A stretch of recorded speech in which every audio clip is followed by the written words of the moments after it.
guys, it's Nora, and we are back with some pretty big news to share. Something that we posted on my channel back in, I believe, March of 2021. And I actually have had some people that we don't know comment on a few of my videos asking, what happened to you guys going to Sweden? Because we were so gung-ho that we wanted to go and move to Sweden. Well, that's something that we have been working on for the last 3 years. A little over 3 years. It's not been easy to get over to Sweden. We initially thought we would go after our wedding in Did we get married in 2022? Yeah. Well, I keep thinking it's been a year, not 2. But Jacob struggled to get a job. And that was like the gateway that we were going to go over there, is that he was going to go and get a job. And I would go over there, learn my Swedish, and then go and get my nursing degree. However, things have changed. Life has changed. But now it is time, because in 10 days, and honestly, by the time this is uploaded, we'll probably be already over there because I might not edit it in time. I'm not really sure. But on August 6th, Jacob and I are moving to Sweden. Which is like sometimes still weird to say because like it's been a goal for so long that we've been working towards. It's like, how is it even happening? But yeah, Jacob is going to go over there to do what? I am studying to get my master's in supply chain and logistics management. And how many years is that program? It's 2 years. And where is it at? It's at Lund University. Are we going to be living in Lund?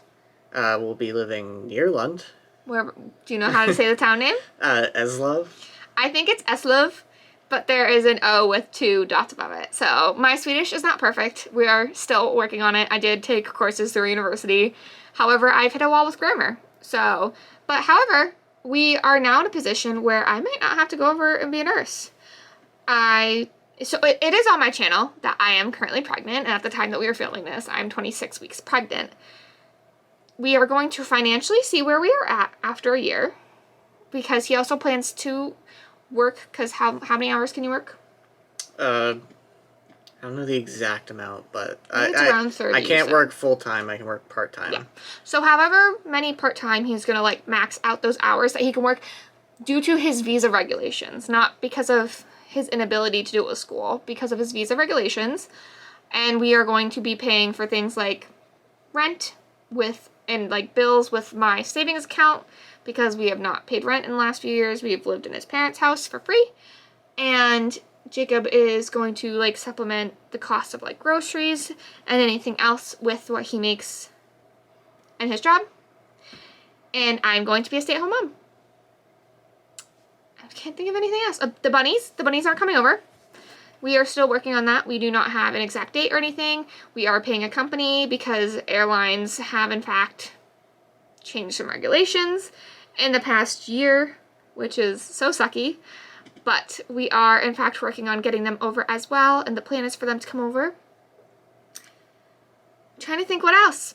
I will be giving birth over there, of course. Because our visa was granted for over a year, we qualified for free healthcare. They do have you pay, I believe, up to $500, or really 500 Swedish kronor, before you get free healthcare. I think 400 of it is medical, and 100 of it is for pharmaceutical, like medications and such.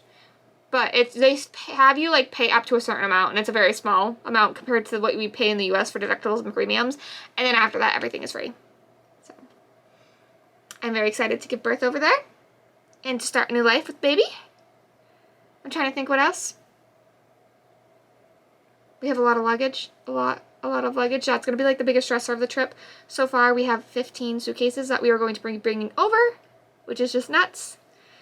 It's going to be a lot of money. And the goal is, after I'm done school, is to hopefully land a job with a company in Sweden. I would love to work for Volvo, but, you know, I'll be willing to take what... What would that position be that you would do? I would be working on their supply chain or logistics team. Not necessarily frontline, like I wouldn't be like working in a warehouse necessarily. I would most likely help either manage, design, or improve their supply chain, or maintain it. There's a bunch of things that I could do. Jacob currently is a forklift driver and works in a warehouse. And that has sparked this interest because Jacob didn't always know what he wanted to do. So this has sparked his interest in the kind of the behind the scenes of what he does now, which is what the degree is for. Yeah, and I love shipping. It's what I do a lot of work currently before I'm done there. Yeah, I just took a vested interest, and it's something that I feel like I could make a career out of. We do get a summer break for his program. We don't necessarily get like a huge Christmas break and other holiday breaks, but that's okay. We're completely fine with that because it's easier to get a program done in 2 years. He does have to pay out of pocket for this program, which is what we are doing. And But it's still cheaper than in the U.S. It is. A lot cheaper. much cheaper. Even though I'm paying out of pocket. It's like a quarter of the overall cost. So stay tuned because this is like a real big thing for us to do. We do have to go over there and get our residence permits cards. And we already had to go down to DC and get our like passports checked and such. When we were done in DC, there was a very long line because they only check passports for an hour. 1 day a week, every week. So everybody there was doing the same thing that we were doing, and everybody in line in front and behind us was there for school. So that seems to be one of the really big ways that people can go over to Sweden and get visas. And luckily that going back to school was something that interested you because you weren't necessarily using the degree that you already have. If you're looking for a visa, the job part is a lot harder. However, going and getting another degree might be the way in. But yeah. Thank you guys for watching. Like I said, stay tuned. I will document as much as I can when we get over there. And we'll see you then.